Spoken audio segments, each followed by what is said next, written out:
But for the second straight week, we're finding our opponents at the perfect time. Let's get going. We got to win a matchup here. So my pain is his glory. It's time to exterminate the bug.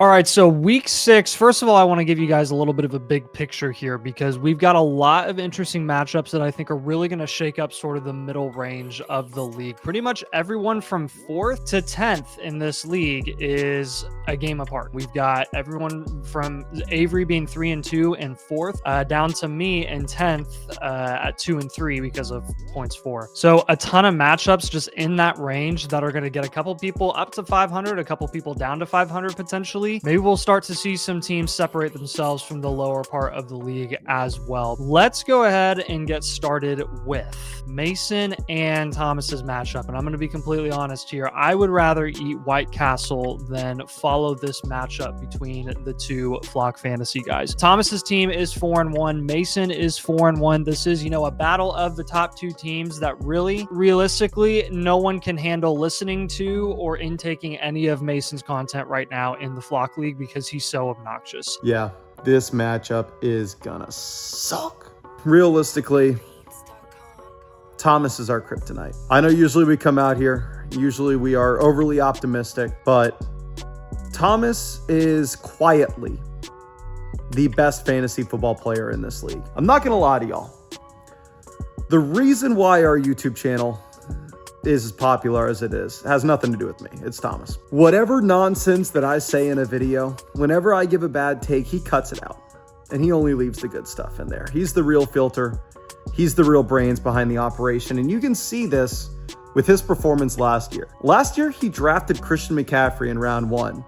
And what happened? He beat me in the playoffs and went to the championship. The one guy that could take me out last year was the person that's watched every single video of mine for the past 4 years. 5 years, 6 years, God knows how long it's been. And now we got to play him. It's going to be tough. He's 4-1. So realistically, our matchup right now, somebody's going to be 5-1 after it. And I'm kind of hoping Sal loses so I can put that crown right back on. Have any of you guys ever been to Jaggers? You kind of go there, you don't really think about it, and then you see it, and then you're like, okay, I'm going to go and try it, and then you haven't. You're like, dang, that's not too bad. Sammy and Sal going up against each other this week, I think is going to be a sneaky competitive matchup. Clearly, Sal has the better team at the moment because he doesn't really have any injuries. CMC and JT are going to carry him to the top every single week. It's why he's top in the league in points for. It's why he's number 1 in the league at the moment at 4-1. But I wouldn't necessarily discount Sammy's stacks this week. This could be a sneaky competitive matchup if Sal's wide receivers don't perform. We are heading into week 6 of the fantasy season in the Flock League. I am currently 4-1. As of right now, with the points tiebreaker, I'm actually number 1 in the league, and we have a tough matchup this week in terms of facing one of the better teams in the league in Sammy. The Fan Wagon is 3-2. But for the second straight week, we're finding our opponents at the perfect time. Last week when we're facing Nick the editor, bye weeks, injuries, just a perfect time to face him. He was down like 3 or 4 guys. I'm already looking at Sammy's team this week.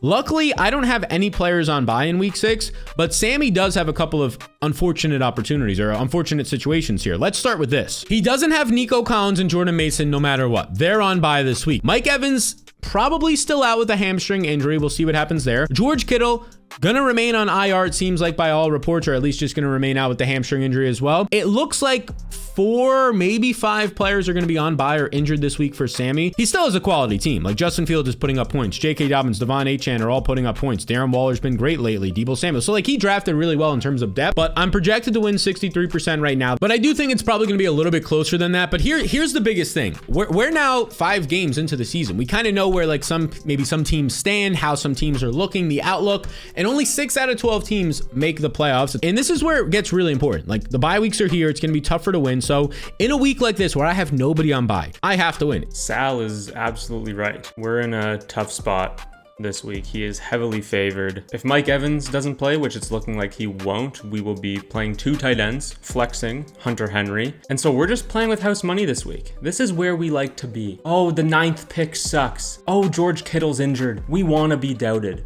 We thrive when we are doubted. So I hope that Sal, I hope that everybody else in the league, and all of you watching who aren't on the fan wagon, you as well. I hope you're doubting us this week, because when the expectations are low, that is when we rise above. All right, so next we got the Arby's matchup between Bush, aka Unk, and Nick. Look, the more you look at these teams and what they're going through at the moment, you just realize that it's not going to be as good as you initially expected it to be. Right now, Bush is looking at Lamar Jackson probably not playing. He's literally riding with Kamani Vidal as his running back 2. He does have Bijan back from the bye, but on the flip side, you've got Nick, who is 1-4 now. After making a trade to try and salvage his team in the short term, he still couldn't get it done against Sal last week. Going to be pretty ugly this week. I would guess that just because of the injuries alone, Bush is probably going to take this one home because he's just dealing with less. So, Nick the editor, we're 2-3. Let's get going. We got to win a matchup here. Nick is down, probably no Brock Bowers, no Chuba Hubbard, and I am in position, thankfully, to get a win here. And I know it's, maybe bad luck to say that you're going to beat somebody before the week, but I feel very, very confident this week. I don't think Nick's team is very good. He's down 2 of his best players. I picked up Kamani Vidal, so we can absolutely punt Isaiah Pacheco into the sun for a week and maybe see if we have something in the Chargers running back. Should be a fun week. I don't actually really know what to expect other than I hope I put up a lot of points. I hope I win, and I hope we get back to 500. All right, next we have the Long John Silver's matchup. If you've never been there, I've never been there. I don't think anyone ever wants to go there. And I don't really want to go to Bodaki and the Dev team's matchup, but I have to, and it's really not looking pretty. Poor Bodaki at this point is just suffering from so many injuries at the moment. I would say at this point, like the Dev team just coming off of a dub against Mason, dethroning him as the king of the Flock League, and with Badake being 0-5 and all these injuries, I do think that you're probably going to see a pretty easy dub for the Dev team this week. All right, then we got the Five Guys matchup. Five Guys, burgers and fries. Everything amazing comes from here. And right now, Avery and Zach's teams are both pretty solid. I obviously came away with the dub against Zach last week, but you've got a ton of really, really awesome players on both of these teams. Avery's on the up because Rashid's coming back from the suspension soon. Zach has Puka Nacua. That alone makes his team really solid in my eyes. I'm in love with Puka Nacua. He's my favorite player of all time. And I'm coming to grips with the fact that I'm probably not going to get him this year. But I will say, if we get down to the flex spots here and Keon Coleman and J-Mo lay duds like they did last week against my team, you may see Avery run away with this pretty quickly. This could be crazy if you see Zach get the dub. Team Zach reporting from the beautiful Sydney, Australia. It's a cloudy day, but this is actually my favorite day when it's kind of overcast and perfect weather where you don't have to wear a hoodie, but you can if you want to. Now, heading into week number 6, I am panicking Skywalker at the moment. Let's just run through what I'm currently dealing with this team. Woody Marks shits the bed. I look like a dumbass on YouTube. I don't know, Bucky Irving, one of my best players, my beloved Bucky Irving, probably not going to be available this week. You want to know what makes it even worse? Not only will I not have Bucky Irving, but Avery, my opponent, has Rashad White. So my pain is his glory. What else is going on? Oh, I don't know, Jamison Williams, useless. I might have to flex Keon Coleman. Anything else? Yeah, Alvin Kamara injured his ankle. Is it an injured ankle? Is he being traded? That's what the reports were. That's what everyone was speculating. No, I just think he injured his ankle. I'm pretty much the same age as Kamara now. I could injure my ankle in a lot of different ways at this point. But Team Zach is melting down in real time. I have almost little to no hope. We're going into Sundays just like, please don't embarrass yourself. Jamison Williams, can you give me 8 points? No. Hi, good morning. I didn't see you there. Just woke up. It's Thursday morning and we're playing Zach this week. So my thoughts were kind of this. If we're going to beat our opponent this week, we have to become our opponent. We have to put ourselves in the place of our opponent. So I put a hat on and I slept all night with my hat. I will say my hair is now glued to my skull and I can't get it undone. But big matchup this week. And Zach and I faced off in the playoffs last year. We all remember how that went. But Zach obviously had a very good team. This year, Zach seems to be struggling with injuries. I've got my own injuries. And, we're going to have our whole team to beat the Hat Man this week. Obviously, one of the highlights of the draft video this year was Zach in his full Batman costume, picking his favorite player, Bucky Irving. Bucky Batman Irving, as he so named him, and it's kind of caught on. Zach being the Batman or Bucky being the Batman, whichever way you want to look at it, I was very, very conflicted on how I was going to stop Batman. How do you spook Batman? I mean, darkness, no parents. But then I was like, you know what? I remember from the Dark Knight trilogy, there's one thing that will rattle Batman a little bit. And you know who it is? It's Rashad White, aka the Joker, baby. I have the Joker to your Batman this week. No Bucky Irving, and I've got the Joker on my team. Then we've got the Raising Canes matchup against me and Danny. You really don't know heading into this matchup who's going to come out feeling like crap and who's going to come out just feeling absolutely amazing, like they hit the jackpot. That's what I feel like at the moment, like totally 50-50 coin flip on whether CeeDee Lamb is going to play or not this week. Look, I've got a lot of respect for Danny's team, but I am panicking about CeeDee Lamb. Really hoping that luck can go my way. So look, this is going to be a pretty close one. I don't have Justin Jefferson and Jordan Addison, which is why I feel a lot less comfortable. At the end of the day, I need my guys, specifically Derrick Henry, to not just meet expectations, but exceed expectations. I really need Derrick Henry to stop acting like a geriatric running back. Hopefully we are both coming out of week 6 at 500 with a 3-3 record apiece. Team Lad, we're fucking back up, baby. 3-2. We're heading into week 6. Yeah, week 5 didn't go our way. We didn't need it to go our way. We're focused on the long term here with Team Lad because we are the team that is coming down with that 10 grand. Yeah, sure, week 5, it will be a blip in the radar when we look back on this season. Week 6, we don't quite have CeeDee Lamb back. We're hoping potentially week 7, week 8, but we still have a lot of firepower going up against Nathan. We're fired up. Team Lad, we're heading to 4-2, and we are going to take our rightful spot at the top of these standings in the next few weeks. I'm going to wear my Zach costume all day. This is my Zach costume. It's glasses and a hat. It's the best I could do. I can't dye my beard red. But obviously, as you know, Zach and Badake, if you couldn't tell from every clip they ever make on Sundays, where they mention that it's 3 a.m. in Australia, they live on the other side of the world. And last year it kind of became like a, America versus, this, that, and Australia this, and America's better. And this year I just want our two nations to get along. And if Zach and I have to be the ambassadors for the United States and Australia, we can start that. If there's one thing that I know Zach cannot stand, because he is constantly on defense for it, it's the GGs. Congratulating him just even before the match is over, even if he's clearly got it. So Zach, I'm just going to go ahead and say congratulations on the win. You're going to take it this week, man. And, as a good gesture between our countries and to congratulate you on your win, I wanted to give you something that signified that I appreciate you and your culture. So, been looking at this, got some Outback Steakhouse gift cards because I know you're Australian and this is Australian food. $10 to Outback Steakhouse. Zach, I appreciate you, man. I appreciate your heritage, your Australian heritage. Well, realistically, Badaki's at the point where his regular season doesn't matter. He still could avoid last place, but he has to win a game. He just needs one.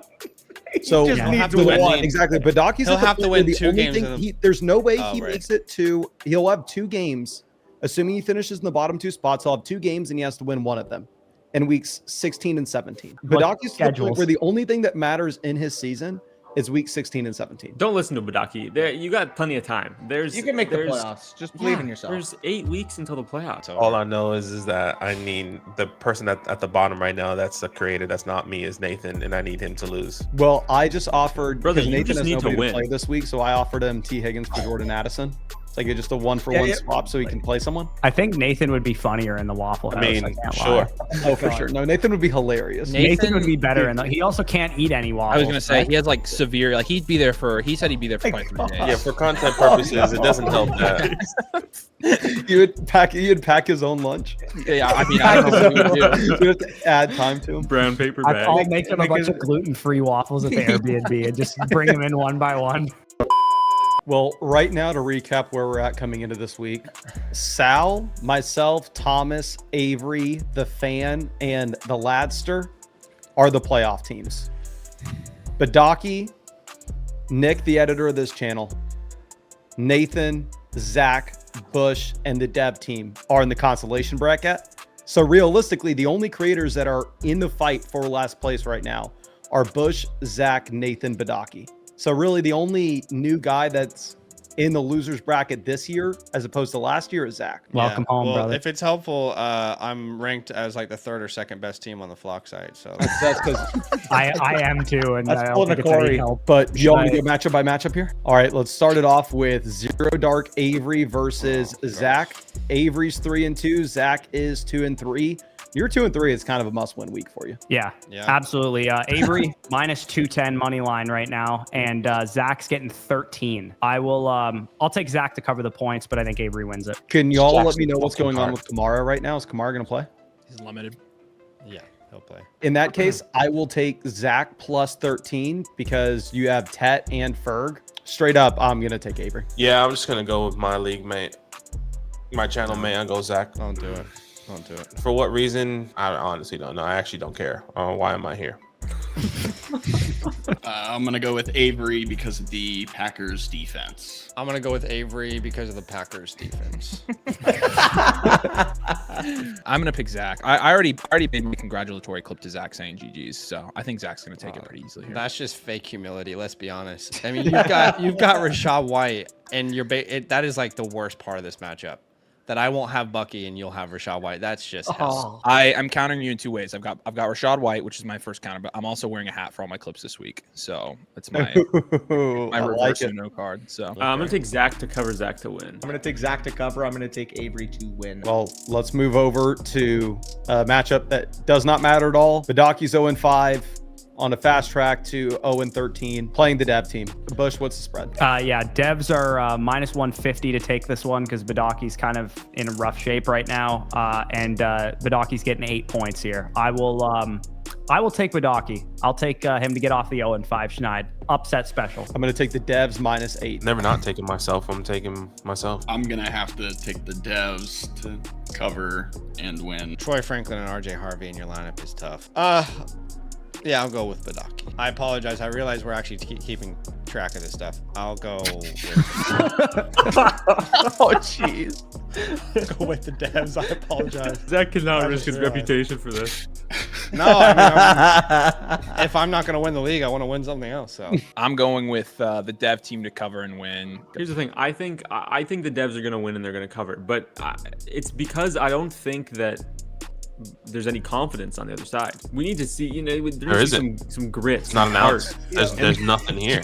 I had heart for the first 5 weeks, and then my wide receiver 1 goes down. Well, all he's known is defeat since September 4th when the first game kicked off. So. Yeah, he hasn't won a game in a long time. Yeah, he's 0-5 and at the bottom, man. He hasn't won a game since last year, Sam. Badake also knew who you were. Badake started 2024 like 5-1 or something. And and then he lost. He lost like 9 in a row. It's been hell. Who's it on, Sammy? No, it's on you, Danny, if you're paying attention. Oh, did Sammy make a pick? Oh, sorry, my apologies. Yeah, I said Devs. Devs to win, Devs to cover. That's where I'm at as well. Just a more complete team overall. All right, let's move over to Bush versus Nick, the editor of this channel. The line is me favored, Bush minus 175. Nick getting 9 points. Pretty even matchup if he had Bowers and Chuba Hubbard, but both look like they might not play, so that's kind of why I gave myself the edge there. Yeah, I'll take Bush minus 9 in that case. Yeah, because Nick's not going to have Hubbard or Bowers. Yeah, I echo that. Unlucky for Nick. I'm going to go with Nick. I think Chuba Hubbard could play. I'm going to go with Bush. I'm going to go Bush to win, Nick to cover. I don't know if Kamani Vidal is any better than Pacheco. I do think Bush pulls it out because I don't think either of those guys play. I think Nick covers, but Bush wins. I'm gonna go Bush cover, Bush win. Well, let's move over to the Ladster versus Nathan, 3-2 versus 2-3. So Danny can afford to lose this week. I mean, he would lose 2 straight. Wandale Robinson's already cooking for him though. So Bush, what's the line? You don't even know. This was set before the Wandale 3.6 that he currently has, but this is a even pick'em, 110 to both. House gets a cut. Give it like 20 seconds before you make this pick. Okay. Hold on. Be quiet. Is it Wandale Robinson touchdown? I'm not saying anything. Giants fan? Yeah, I'm way behind you. Give me Danny by a mile. I haven't seen what happened yet. Oh my I saw the 26-yard catch. What are we seeing right now? Ooh, JD. Oh, no. Ooh, talk to Wandale Robinson. That's Jackson Thought, an absolute dog. Adjusted to what just happened, let's move Danny down to a minus 165. Nate getting 8 points. I'm going to take Danny minus 8. Yeah, I'll take Danny. I actually need Danny to beat Nathan, and then if I win, I'm only 1 game out of being bottom of the creator, if that makes any sense. Yeah. Oh, yeah. Okay. This is why. Yeah, I'm gonna go with Danny because of this Wandale touchdown that just happened. Yeah, I'll go Danny. No Jefferson or Addison for Nathan. Nathan needed like 1 ounce of good luck to win this week, and it literally just went out the window 5 in the first game. So I don't think Nathan's gonna win. I kind of feel bad for him, but I'm gonna go against the script here. I think Nathan's gonna pull this out. I mean, Travis Hunter in the lineup still. Danny is just holding on to the pass. Grow a set and put Colson Loveland in your lineup. Drop him. Oh Soon my enough, God. I might have to, dude. he's Danny's like tied in 6 rest of the season. Is he still? My rookie bump. Where is he? Danny, where is he rest of the season? You know, this is what's funny about that is like, I was thinking to myself, if Danny dropped Colson Loveland, I was thinking this last week. I was like, if Danny dropped Colson Loveland, would I do anything about it? I don't think I'd make a bid. Absolutely not. Nope. I already had 7 tight ends. I would not have done anything about it. I was gonna say he'd be a perfect fit for your team, Corey. Bush picks him up and thinks he gets more leverage selling Mark Andrews. I got full faith in my boys. I'm never gonna pick against them, to be honest. Well, let's move over to the new king of the league. It's too good to even show up to the call. Sal Vetri versus the fan. I think, Bush, what's the line here? Sal minus 30? Sal is minus 280. And the fan's getting 16.5 of wood here. So I will say, in Sammy's defense, nobody has handled injuries, fill-ins better than Sammy. So I will take Sammy to cover the points, but I'll take Sal to win. Yeah, I'll take Sammy to cover, Sal to win. I'll take Sal because Sammy has been a little bit mean to me recently. I'll take Sammy to cover, but Sal to win. I will do the same because girth. You got to deal with that girth every week. Just there's nothing you can do about it. Absolutely inconceivable that Sammy would win this matchup. But Sal was injury lapping as soon as Hampton went on IR, and you don't tempt the fantasy gods. Sammy's pulling this one out. It doesn't feel great, but I'm just playing with house money. So I think I'll cover, and I think Sal squeaks it out probably. I mean, I think Zach said it perfectly. You just got to go with the power of the girth, man. Yeah, we're gonna take Sal to win, Sammy to cover. I think if Sammy wins, it's a Tennessee Titans versus Cardinals effect. I'll take it, man. Well, let's move over to Mason versus Thomas. By far and away the best YouTube channel in this league. We can all agree. Combined 8-2 record. 2 dominant teams here, 2nd and 3rd in this league. When we look at the flock matchup, we're giving Mason a minus 135. Two teams that know each other well, right? Everything that Mason has ever said lives rent-free in Thomas's dreams. He probably dreams about Mason talking at this point in time. You listen to him speak so much. So Thomas is getting 6.5. I'm going to take Thomas to win, and obviously Thomas with the points. Realistically, the only person that could have knocked me out of playoff contention last year was Thomas. Of course, he did it. And he's my kryptonite. I can't beat him. I just love the language change from Mason. Last week it's king this, king that. It's like actually now I'm just the best YouTube channel here now. Hey, I'm going up against finally somebody who can compete with me. Thomas, you better gritty if you win. Oh yeah. Oh yeah. I'll be crying in the bed if I lose. So. Well, now I'm gonna have to go with Mason because he's heavily favored. Yeah, honestly, when I saw this, my first question was like, all right, who's the best channel? And I'm just glad Mason reminded us. The 2007 Patriots lasted, what was it, 2 weeks? I've already decided I'm the 07 Patriots. Y'all aren't going to see me lose this year. I mapped out every matchup I have from now until the end of the season. The expectation that my locker room knows is we are undefeated by the end of the year. I'm now starting to think about this competition more seriously. And I want to find an edge. Everyone's going Mason, so I want to find one where I can get an advantage over people. I'll go Thomas here. I love how Thomas says that Mason's now heavily favored. It's literally a 52-48. I mean, Mason, yeah, best YouTube channel maybe. But can you imagine, like, think about how bad Mason is with his money. He pays the dev team and Thomas to beat him at fantasy football every year. So I don't think that changes this week. Thomas, you have the worst job in the world listening to him talk all the time. I am I'm taking Thomas to cover and win. Thomas to cover and win. Rico Daddle's going for 40. I think I will go Mason to win, Thomas to cover. I just want to say that I'm, for one, very happy that I don't have to start Isaiah Pacheco and Blake Corum this week, and Bijan's back where he belongs, in his home. And I want to say happy Thanksgiving to all the Canadians. Oh, yeah, the real Thanksgiving, yes. Hey, shout out, brother. Bruh. Wait. Why did Wandale go down like a little pinball? This is why I believed in you, Wandale. Over 20 PPR points. Great start against Nathan. Again, we're not taking anything lightly. We start off hot with Wandale Robinson, and we continue to push down this gas pedal. I want to see 170 scored from this team. I want to see the breakouts across the board. Wandale got us off to a great start against the Bug, and we need to keep it going, baby. I don't know if you've heard the rumor, but rumor on the street is Cam Scatteroo just scored 3 touchdowns. Rumor on the street is Dallas Goedert just scored 26. And rumor on the street is the King is back in town. We're coming to 5-1. I swear to God, the fan, if you do not take down Sal this week to let me get that top spot back, I'm gonna lose my goddamn mind.